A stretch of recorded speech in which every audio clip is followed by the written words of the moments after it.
the 2020 GLB 250 4MATIC.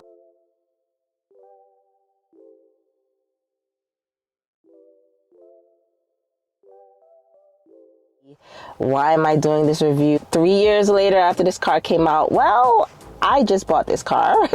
I just bought this car a few months ago in the summer. I am a used car person. I tend to keep my cars for a long time. Leasing doesn't really work for me. I rather to finance. And if I finance a used vehicle, I get a little bit cheaper than if I was to buy it new. And most of the time I go for something certified pre-owned that I know is backed by Mercedes or backed by the brand.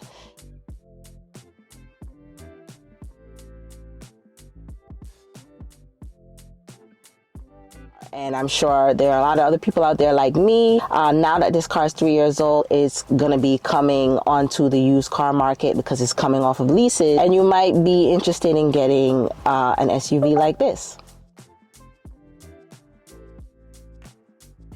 So I am not a car enthusiast in any way. This is a 4-cylinder turbocharged engine, as we're seeing more and more in the Mercedes lineup. From what I understand, a 4-cylinder turbocharged engine is supposed to give you the same type of feel as a 6-cylinder engine as far as power. It's supposed to give you the same type of feel, just using a lot less gas, so it's just more economical. Do I feel that that's the case? Not really. The vehicle I had before this was a 6-cylinder. It was a E350 coupe, and the first time driving it, I did feel the difference. Do I mind? No. I am a mom. I use this vehicle to get from point A to point B. I want something that's comfortable. I want something that's roomy for me and my kids. And that's the reason why I chose this vehicle.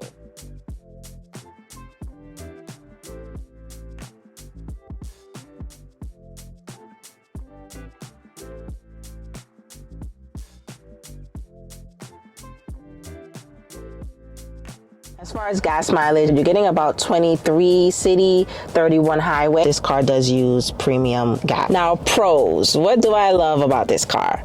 Well, for one, I enjoy the size. I like that I have a lot of room.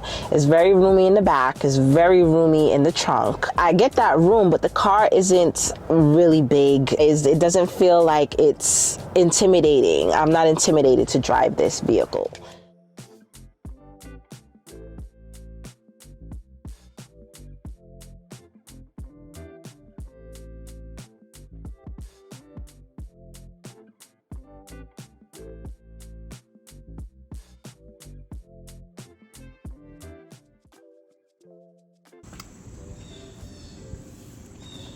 Now let's talk features. I really enjoy the dashboard. Playing with the lights is really fun. My son enjoys it. He usually comes in the car and says, "Mommy, put on orange today. Mommy, put on blue today." And he really enjoys that part of it. Mercedes. How may I help you? Can you turn the lights blue? Okay, I'm changing the color. And there you go.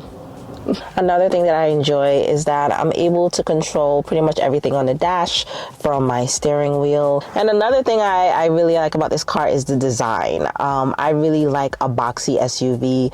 We've had the Range Rover in the past as well. So going with that boxy design, I really like in a SUV. I do feel like this car looks a lot like the GLS. I've been hearing that they call this car the baby GLS, and I can see that. If I'm parked in Target and I'm parked next to a GLS, I'm like, wait a second, it looks exactly like it, just a smaller version. I've also been hearing people compare this to the G-Wagon, which I think is a stretch, but definitely the baby GLS, I feel like it's almost basically the same design.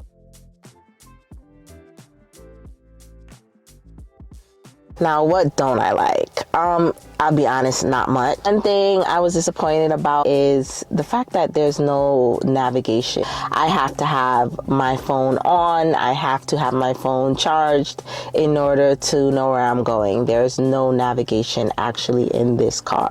There is a button that says navigation, but when you press it, nothing happens because there's no navigation.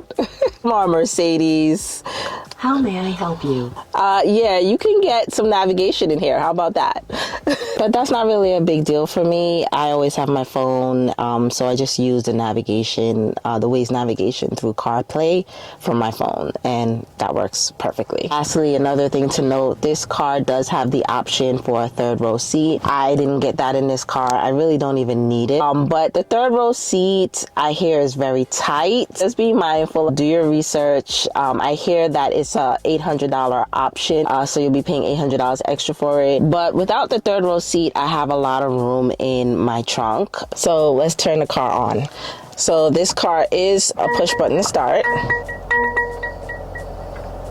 The engine is very, very quiet. You can hardly hear it. The quietness of the engine is another thing I enjoy about this car. I live on a very quiet block, and I get up in the morning, I take my kids to school, and I don't have to wake a whole block up in order to do that. Now, price. Right now, at least on the used car market, it looks like this car is going anywhere from $30,000 to $35,000, and that is for the base model. If you're getting an AMG package or anything like that, obviously it's going to be a little bit more. Do I think it's worth it? Yes, I think it's a great value. Now, would I buy this car again? I think I would. Do I recommend this car if you are in the market for SUV in the Mercedes lineup? Yes, just given everything I was saying, just be mindful of the 4-cylinder turbocharged. If you're looking for something with a little bit more power, this probably is not the car for you. But if you're trying to get from point A to point B and you just want a little bit of room, you want to be comfortable, but you want the same features that Mercedes offers on their lineup, then this is the perfect car for you, and I would say go for it. So if you want more content like this, please like and subscribe.